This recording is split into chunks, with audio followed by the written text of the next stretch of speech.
So the next topic that we are starting today is inheritance. अब basic description I think आप सबको पता है, Java, C++ में आप पढ़ चुके हो, तो थोड़ी सा basic definition देख लेते हैं, then we'll move forward with the example.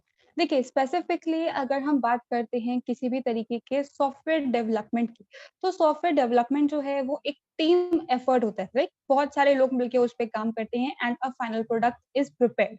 तो अब यहाँ पे मान लीजिए एक प्रोग्रामर 1 है, उसने एक क्लास क्रिएट करी है किसी भी प्रोडक्ट को क्रिएट करने के लिए. अब वो क्लास जो है उसके फीचर्स प्रोग्रामर तभी काम में ले सकता है जब उसका ऑब्जेक्ट एग्जिस्टेंस में आए. अब प्रोग्रामर 2 भी एक क्लास क्रिएट करना चाहता है और उसके भी फीचर्स यूज करने के लिए उसको ऑब्जेक्ट क्रिएट करना पड़ेगा.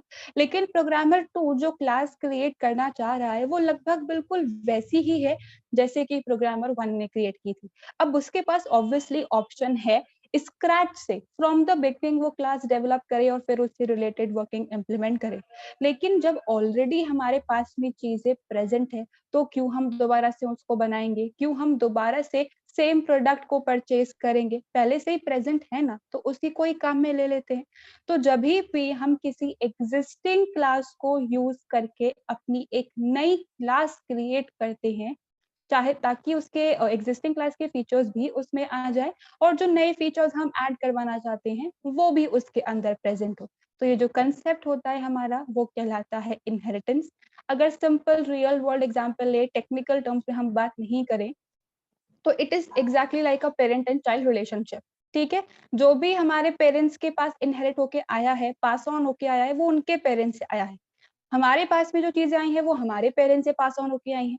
तो जनरेशन टू जनरेशन जो चीजें पास ऑन हो रही हैं, चाहे वो जीन्स की बात हो या फिर बात हो किसी भी तरीके की प्रॉपर्टी की, it is known as inheritance. हमने क्या अपने पूर्वजों से लिया है, दैट इज द थिंग.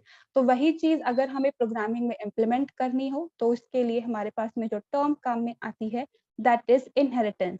तो बेसिकली जो हमारी एग्जिस्टिंग क्लास है जिसको यूज करके हम अपनी नई क्लास क्रिएट करने वाले हैं, वो एग्जिस्टिंग क्लास कहलाती है हमारी बेस क्लास, पेरेंट क्लास या फिर उसे सुपर क्लास भी कहते हैं. जो नई क्लास हमने क्रिएट करी है that is known as child class, derived class या फिर उसे सब क्लास भी हम कहते हैं. तो ये 3 ऑल्टरनेटिव नेम है एग्जिस्टिंग क्लास के और न्यू नेम के. So that's how inheritance works. I hope basic definition के अंदर किसी को कुछ प्रॉब्लम नहीं है. एग्जाम्पल हम कवर कर रहे हैं, थ्योरेटिकल पार्ट में तो आई होप किसी को कुछ कंफ्यूजन नहीं है.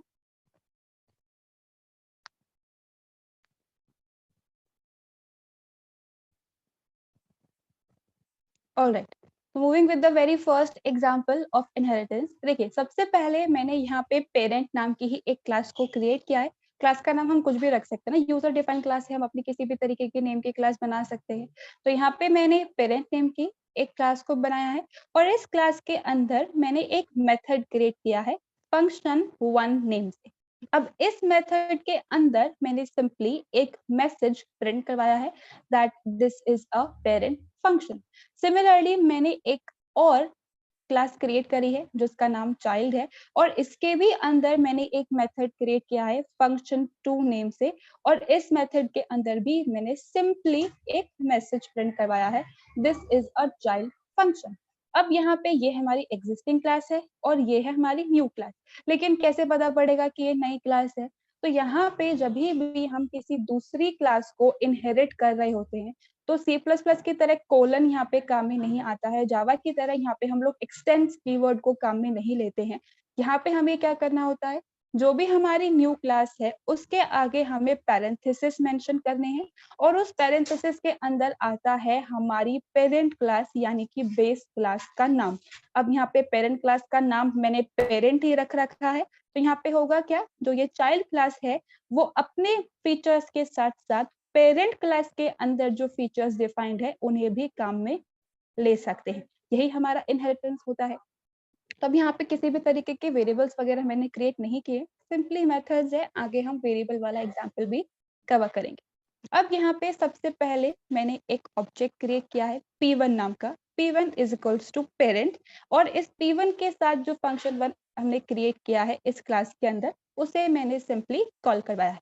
तो हमारे पास में मैसेज आ जाएगा this is a parent function. लेकिन अब यहाँ पे अगर पेरेंट की हम बात करते हैं तो पेरेंट के अंदर सिर्फ एक ही तरीके का मेथड हम लोगों ने डिफाइन किया है, लेकिन यहाँ पे जो चाइल्ड क्लास है हमारी, वो अपने मेथड के साथ साथ पेरेंट क्लास के मेथड को भी काम में ले सकती है, और जो पेरेंट क्लास है वो सिर्फ अपने मेथड को ही काम में ले सकती है, किसी दूसरे क्लास के मेथड को वो काम में नहीं ले सकती।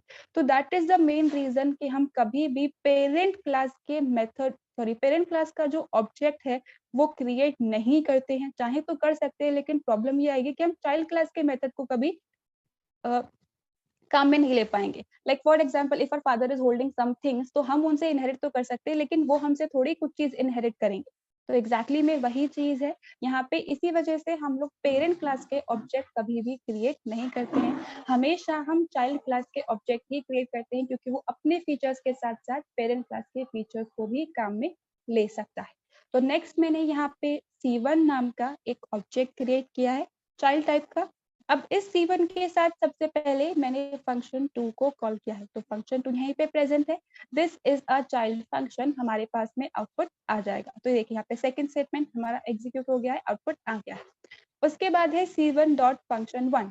अब ये क्या करेगा, अपनी क्लास में देखेगा फंक्शन 1 यहाँ पे तो प्रेजेंट नहीं है, तो पेरेंट क्लास में सर्च करेगा, यहाँ पे फंक्शन 1 प्रेजेंट है। तो अब यहाँ पे होगा क्या, इस C1 के साथ हमारा फंक्शन 1 कॉल हो जाएगा और हमारे पास में आउटपुट आ जाएगा, this is a parent function. That is a very simple example of inheritance. बहुत ज्यादा कॉम्प्लिकेटेड वर्किंग हमने यहाँ पे इम्प्लीमेंट नहीं की है। आई होप इस एग्जाम्पल के अंदर किसी को कुछ कंफ्यूजन नहीं है, सबको क्लियर है ये एग्जाम्पल?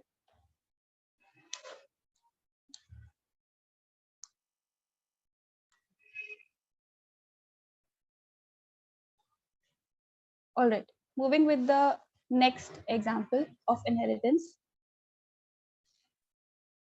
अब यहाँ पे जो पहले वर्किंग है मैं वो बता देती हूँ, उसके बाद हम एग्जाम्पल की बात करेंगे। देखिए यहाँ पे बेसिकली है क्या, हम लोग एक पर्सन क्लास क्रिएट करें। अब पर्सन क्या है, एक इंसान। Like you are also a person, I am also a person. मेरा अपना एक नाम है, आपका अपना एक नाम है, मेरी अपनी आईडी है, आपकी अपनी आईडी होगी, मेरा भी अपना एज है और आपका भी अपना एज है। These are the common features, चाहे हम किसी भी तरीके की पर्सन की बात करें। लेकिन अगर हम बात करते हैं कॉलेज के पॉइंट ऑफ व्यू से, तो वहां पे चीजें अलग हो जाती है। तो जितनी भी हमारे कॉमन फीचर्स है, मैंने क्या किया, उन सब के लिए मैंने एक क्लास क्रिएट कर दी जिसका नाम मैंने रखा है पर्सन, क्योंकि सबके लिए ये कॉमन रहेगा, चाहे कोई अभी न्यूबॉर्न बेबी हो या कोई सीनियर सिटीजन, सबके लिए ये चीजें तो सेम ही रहेगी, अपना आईडी, अपना नेम और अपना एज। लेकिन अगर हम कॉलेज लेवल पे बात करते हैं तो चीजें डिफरेंट। डिफरेंट कैसे है, डिफरेंट है हमारी पोजीशंस के अंदर। आपके जो मार्क्स होते हैं, हमारा यहाँ पे फीडबैक होता है, आपके यहाँ पे फीस होती है, और हमारी क्या होती है, हमारे यहाँ पे सैलरी होती है। तो जस्ट बिकॉज ये दो चीजें डिफरेंट है, तो इसका मतलब ये थोड़ी है कि सारी चीजें दोबारा से शुरू से क्रिएट की जाए। कुछ कॉमन चीजें जो पहले से बनी हुई है उन्हीं को काम में ले लेते हैं, जो डिफरेंट है वो अलग से ऐड कर देंगे। तो इसी तरीके की रियल वर्ल्ड के एग्जाम्पल्स को इम्प्लीमेंट करने के लिए हम इनहेरिटेंस को काम में लेते हैं। और इसका सबसे इम्पोर्टेंट एडवांटेज कोड रीयूजेबिलिटी ही है, क्योंकि यहाँ पे सेम चीज अगर बार बार इम्प्लीमेंट करनी हो तो बार बार क्लास क्रिएट करने की जरूरत नहीं है। एक बार क्लास क्रिएट करेंगे, चाहे सेम फाइल के अंदर प्रेजेंट हो या किसी दूसरी फाइल के अंदर प्रेजेंट हो, उसे अपने प्रोग्राम के अंदर हम इंपोर्ट करके फिर अपनी वर्किंग इम्प्लीमेंट करवा सकते हैं। तो अब यहाँ पे सबसे पहले मैंने पर्सन नाम की एक क्लास को क्रिएट किया है। इस पर्सन के अंदर मैंने दो मेथड्स क्रिएट करे हैं, set info and get info. Set info के अंदर बेसिकली मैंने यहाँ पे तीन वेरिएबल्स को क्रिएट किया है, self dot double underscore ID, self dot double underscore name and self dot double underscore age. Basically यहाँ पे हमारा मतलब क्या है, जब पर्सन क्लास का ऑब्जेक्ट जो है वो एग्जिस्टेंस में आएगा तो यहाँ पे तीन वेरिएबल्स क्रिएट होंगे और जो भी वैल्यूज पास की जाएगी यूजर की हेल्प से वो हम इन तीनों वेरिएबल के अंदर असाइन करेंगे। तो यहाँ पे फंक्शन की डेफिनेशन के अंदर मैंने चार पैरामीटर स्पेसिफाई कर दिए हैं, self comma ID comma name comma age. तो सेल्फ तो हमारे करंट ऑब्जेक्ट का रेफरेंस होल्ड करेगा, आईडी के अंदर जो वैल्यू आएगी वो मैंने आईडी वेरिएबल के अंदर ही असाइन कर दी, नेम के अंदर जो वैल्यू आएगी वो नेम वेरिएबल के अंदर, और एज के अंदर जो वैल्यू आएगी वो एज वेरिएबल के अंदर। अब जो तीन वेरिएबल क्रिएट हुए हैं उनकी वैल्यू को डिस्प्ले करवाने के लिए मैंने गेट इन्फो नाम का मेथड क्रिएट किया। तो करंट ऑब्जेक्ट के रेफरेंस से क्योंकि काम हो रहा है तो यहाँ पे सेल्फ।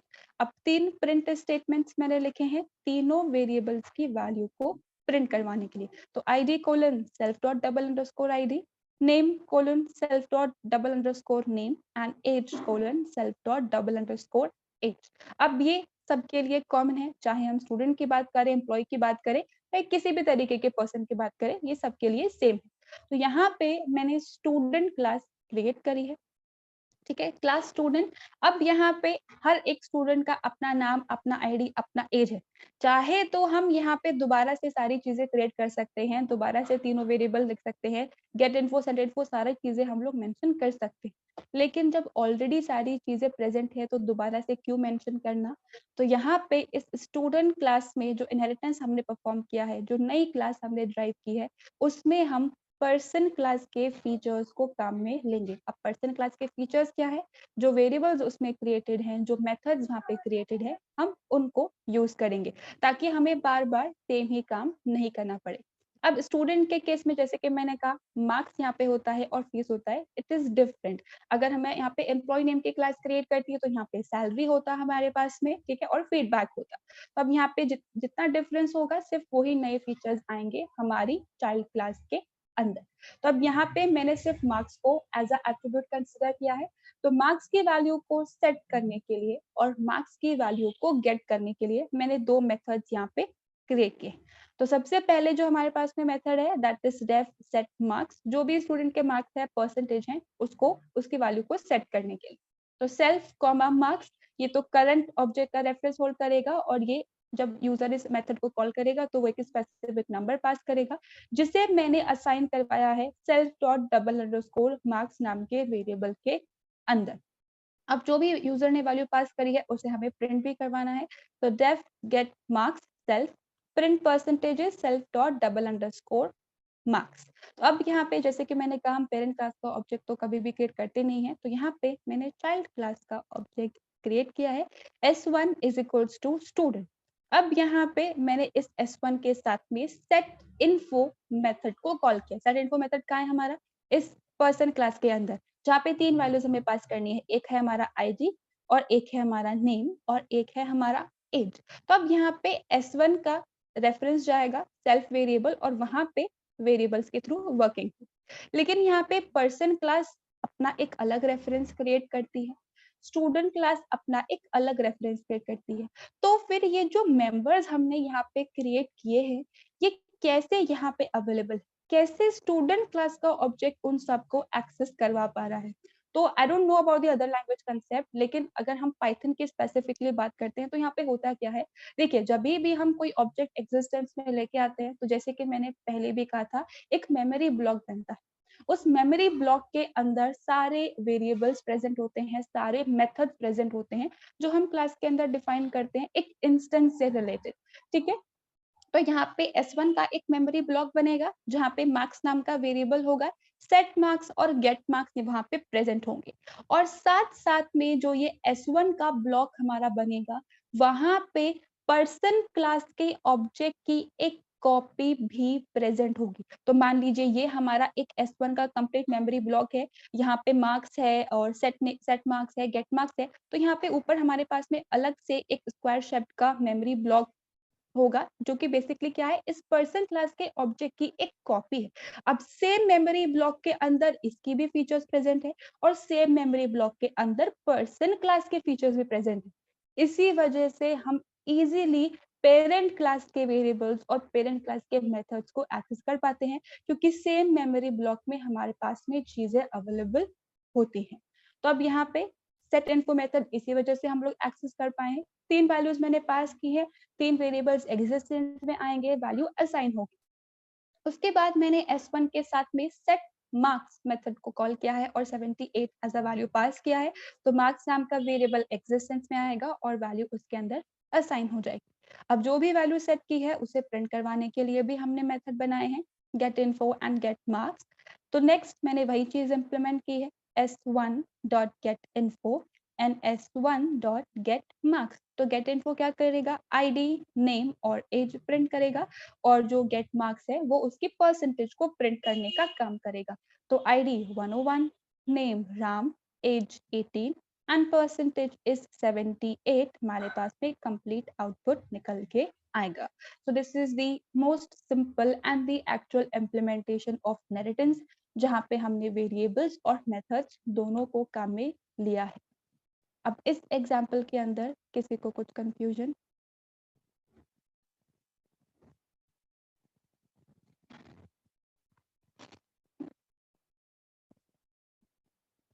ना, अब किसी भी तरीके की क्लास को कैसे क्रिएट करना है, कैसे इनहेरिट करना है, ठीक है, और कैसे ऑब्जेक्ट्स क्रिएट करने हैं, कैसे मेथड्स को हम लोग को कॉल करना है, वो सारी चीजें हम लोगों ने अभी प्रीवियस 2 एग्जांपल्स में देख ली है. लेकिन प्रीवियस 2 एग्जांपल्स जो हम लोगों ने कवर किए, वहां पे हमने सेट मेथड ही काम में लिया है, किसी भी तरीके का कंस्ट्रक्टर काम में नहीं लिया. Constructor is also a method, चाहे तो उसे भी काम में ले सकते हैं. तो कंस्ट्रक्टर्स का बिहेवियर थोड़ा सा अलग होता है. क्यों अलग होता है?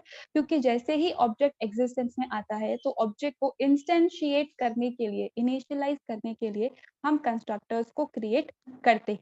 तो अब यहाँ पे मैंने क्या किया है, मैंने एक क्लास क्रिएट करी है, पेरेंट क्लास, और उसके अंदर मैंने कंस्ट्रक्टर क्रिएट किया है. तो इन केस कुछ लोगों ने अगर क्लासेस मिस कर दी हैं, तो यहाँ पे जो हमारे पास में क्लास होती है और जो कंस्ट्रक्टर होता है उसका नाम सेम नहीं होता है.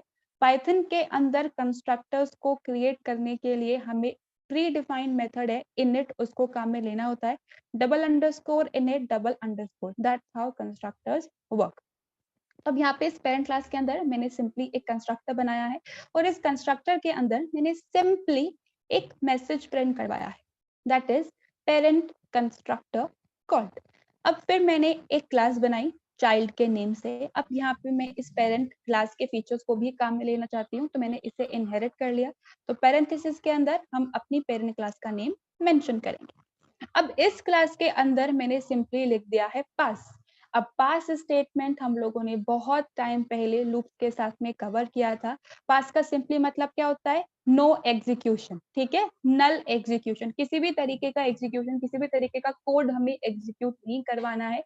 बेसिकली फ्यूचर पर्पस के तौर पे हम इसे काम में लेते हैं. फ्यूचर में जब कुछ एक्स्ट्रा फीचर हमें ऐड करने होंगे तो हम इस पास को रिप्लेस करके वो नई फीचर्स यहाँ पे मेंशन कर देंगे. अभी हमें इसमें किसी भी तरीके का कुछ भी कोड मेंशन नहीं करना है, तो इसके लिए हम पास को काम में लेते हैं.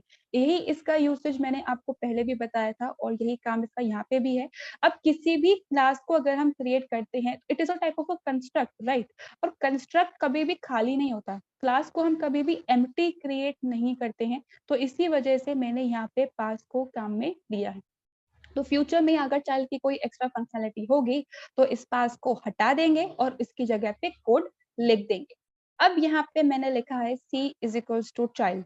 तो जब भी किसी ऑब्जेक्ट को हम एग्जिस्टेंस में लेके आते हैं तो होता क्या है, यहाँ पे कंस्ट्रक्टर कॉल होता है.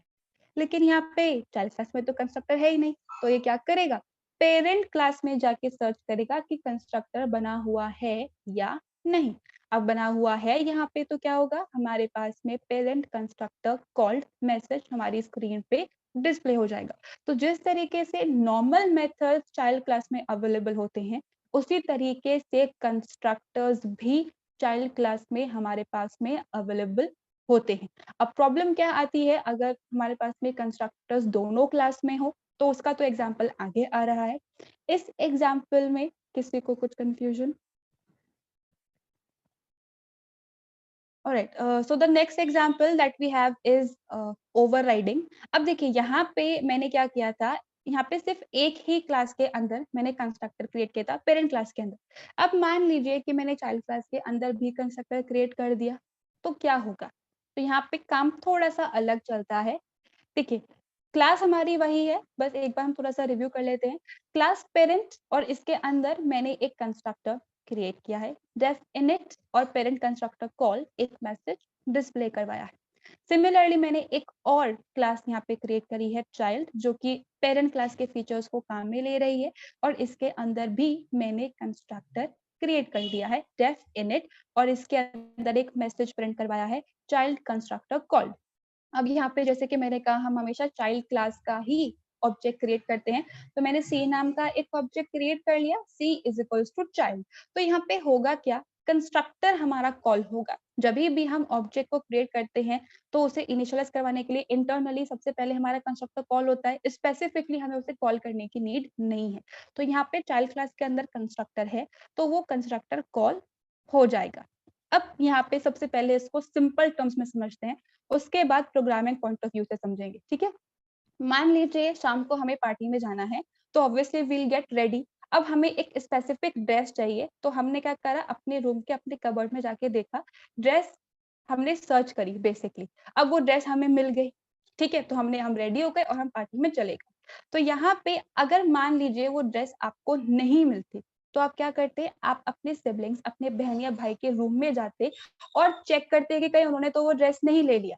तो एग्जैक्टली में यहाँ पे भी वही कंसेप्ट होता है। जब भी हम चाइल्ड क्लास का एक ऑब्जेक्ट एग्जिस्टेंस में लाते हैं तो वहां पे उसके मेथड प्रेजेंट होते हैं, ठीक है। और साथ साथ में जो भी क्लास हमने इनहेरिट की होती है उसके ऑब्जेक्ट की कॉपी भी यहाँ पे बनती है। तो बेसिकली होगा क्या, हमारा एक ब्लॉक बनेगा, उसके अंदर इसके मेथड्स भी प्रेजेंट है और इसके मेथड्स भी प्रेजेंट है। अब यहाँ पे चाइल्ड क्लास के पास में सारी चीजें अवेलेबल है, आपके रूम के अंदर ही ड्रेस प्रेजेंट है, ठीक है, तो आप उसको पहन के निकल गए। चाइल्ड क्लास के ब्लॉक के अंदर ही यहाँ पे मेथड प्रेजेंट है, तो वो क्यों किसी और जगह जाके सर्च करेगा। जब आपको अपने रूम के अंदर ही चीजें मिल रही है तो आप क्यों कहीं और जाके सबके रूम खराब करोगे। आपको मिल गया है ना चीजें, आप रेडी होके निकल गए। सेम गोज हेयर, जब चाइल्ड क्लास में ही मेंबर्स प्रेजेंट है, चाइल्ड क्लास में ही मेथड प्रेजेंट है, तो वो कहीं और क्यों जाएगा सर्च करने के लिए, वो अपने मेथड को ही एग्जीक्यूट करेगा। तो उसने यहाँ पे अपना मेथड एग्जीक्यूट कर दिया। लेकिन अगर हमें चीजें नहीं मिलती हैं तो हम दूसरे रूम में जाते हैं। तो चाइल्ड क्लास को यहाँ पे क्योंकि मेथड नहीं मिला था इसलिए वो गया था पेरेंट क्लास के ऑब्जेक्ट की जो कॉपी है उसके अंदर और उसने सर्च किया इनिट मेथड और वहां पे प्रेजेंट था, वो एग्जीक्यूट हो गया। यही था हमारे पहले वाले एग्जाम्पल के अंदर। हमने ऑब्जेक्ट एग्जिस्टेंस में लेके आया, अब इसे अपने मेमोरी ब्लॉक के अंदर कुछ ही नहीं मिला, इसे अपनी कबर्ड के अंदर कुछ नहीं मिला, तो क्या करेगा, दूसरे रूम के कबर्ड में जाके चेक करेगा। तो यहाँ पे पेरेंट क्लास के ऑब्जेक्ट की जो कॉपी प्रेजेंट थी उसने उसमें जाके सर्च किया कि इनिट प्रेजेंट है या नहीं है, तो उसने यहाँ पे उसको कॉल कर दिया और हमारे पास में आउटपुट डिस्प्ले हो गया। अब यहाँ पे इस एग्जाम्पल के अंदर हुआ क्या है, जो हमारे पास में चाइल्ड क्लास का मेथड है उसने क्या किया, इस पेरेंट क्लास के मेथड को रिप्लेस कर दिया। तो बेसिकली जब हमारे पास में पेरेंट क्लास में और चाइल्ड क्लास में सेम नेम के मेथड्स प्रेजेंट होते हैं तो क्या होता है, जो चाइल्ड क्लास है वो अपने मेथड से पेरेंट क्लास के मेथड को रिप्लेस कर देता है। and this concept is known as method overriding. अब चाहे हम कंस्ट्रक्टर्स की बात करें या फिर हम बात करें सिंपल मेथड की, सब में कंसेप्ट सेम है। अगर आप सेम नेम के मेथड क्रिएट करते हो तो चाइल्ड क्लास हमेशा अपने मेथड्स को पहले एग्जीक्यूट करेगा क्योंकि वो पहले अपना मेमोरी ब्लॉक सर्च करता है, वहां पे सारी चीजें मिल गई, वेल एंड गुड, कहीं और जाना ही नहीं है। अगर उसे अपने मेमोरी ब्लॉक के अंदर चीजें नहीं मिलती है तो वो इस पेरेंट क्लास के ऑब्जेक्ट की कॉपी के अंदर जाके सर्च करता है और फिर मेथड्स का एग्जीक्यूशन होता है। तो इसी वजह से अब यहाँ पे तो इसे अपनी मेमोरी ब्लॉक के अंदर ही मिल गया तो इसने इसी इनिट को एग्जीक्यूट कर दिया। लेकिन यहाँ पे जो इसका मेमोरी ब्लॉक बना है, हमने यहाँ पे ऑब्जेक्ट क्रिएट किया, ऑब्जेक्ट क्रिएट करते ही मेमोरी क्रिएट हो जाती है, ठीक है, और वहाँ पे जो जो चीजें हमने क्लास के अंदर डिफाइन की होती है सारी चीजें वहां पे आ जाती है। अब ऑब्जेक्ट के एग्जिस्टेंस में आते ही इसको कुछ मिला ही नहीं तो ये चल जाएगा उस कॉपी के अंदर और फिर वहां पे जाके सर्च करेगा। अब ऑब्जेक्ट एग्जिस्टेंस में आया, कंस्ट्रक्टर कॉल हुआ, इनिशियलाइजेशन हो गया, उसके बाद आएगा ये पास वाले स्टेटमेंट। अब यहाँ पे कुछ है ही नहीं, हमारी वर्किंग खत्म हो गई तो हम आ गए प्रोग्राम से बाहर। That's how constructors and overriding works in Python। और यहाँ पे ऐसा कुछ नहीं होता है कि अगर आपने चाइल्ड क्लास के कंस्ट्रक्टर को कॉल किया है तो पेरेंट क्लास का अपने आप कॉल हो जाएगा। यहाँ पे हमें स्पेसिफिकली पेरेंट क्लास के मेथड को कॉल करवाना पड़ता है, बाय डिफॉल्ट कुछ काम यहाँ पे नहीं होगा। अब इस एग्जाम्पल के अंदर किसी को कुछ कंफ्यूजन?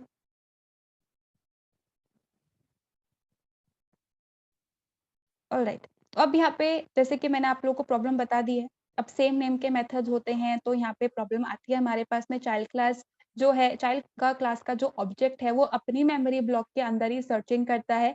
तो अगर मुझे पेरेंट क्लास के मेथड को भी कॉल करवाना हो तो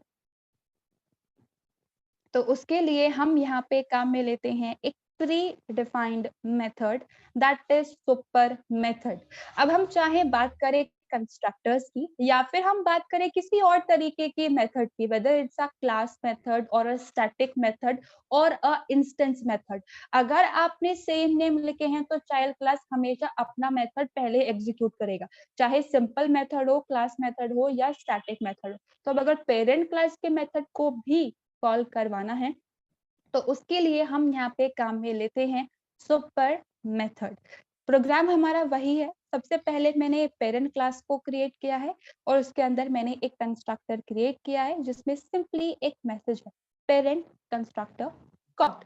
उसके बाद मैंने यहाँ पे एक चाइल्ड नेम से क्लास क्रिएट करी है जो कि पेरेंट को इनहेरिट कर रही है और यहाँ पे भी मैंने कंस्ट्रक्टर क्रिएट किया है डेफ इन इटसेल्फ।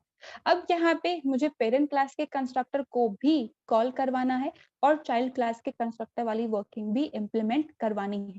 तो पेरेंट क्लास के किसी भी मेथड को अगर हमें कॉल करवाना हो तो हमें सबसे पहले लिखना होता है सुपर मेथड, दैट इज सबसे पहले सुपर आएगा फॉलोड बाय पैरेंथेसिस, उसके बाद डॉट, और जिस भी मेथड को हम कॉल करवाना चाहते हैं उसका नाम हमें यहाँ पे मेंशन करना है। तो अभी हम यहाँ पे कंस्ट्रक्टर को ही कॉल करना चाहते हैं तो double underscore init double underscore followed by parenthesis. Method की डेफिनेशन यही होती है, मेथड का नाम फॉलोड बाय पैरेंथेसिस। अब मान लीजिए यहाँ पे कोई गेट और सेट मेथड होता तो डॉट गेट डॉट सेट, या मान लीजिए कोई क्लास वेरिएबल को यूज करके कुछ वर्किंग होती है तो हम क्लास मेथड का नाम लिखते हैं डॉट काउंट। तो किसी भी तरीके के मेथड को अगर हमें कॉल करवाना है पेरेंट क्लास के मेथड को, we always use super method. अब यहाँ पे होगा क्या, पहले पेरेंट क्लास का कंस्ट्रक्टर कॉल होगा तो पेरेंट कंस्ट्रक्टर कॉल्ड हमारे पास में मैसेज आएगा, ये स्टेटमेंट हमारा एग्जीक्यूट हो गया। उसके बाद हम आएंगे इस प्रिंट स्टेटमेंट पे जो कह रहा है चाइल्ड कंस्ट्रक्टर कॉल्ड। तो अब यहाँ पे हमारे पास में child constructor called message display हो जाएगा। So that's how super method work and that's how अगर सेम नेम के मेथड्स हो तो हमें क्या करना है। यहाँ पे बाय डिफॉल्ट पेरेंट क्लास का कंस्ट्रक्टर कॉल नहीं होता है, मैं फिर से एक बार बोल रही हूँ, आपको स्पेसिफिकली खुद कॉल करवाना पड़ेगा with the help of super method.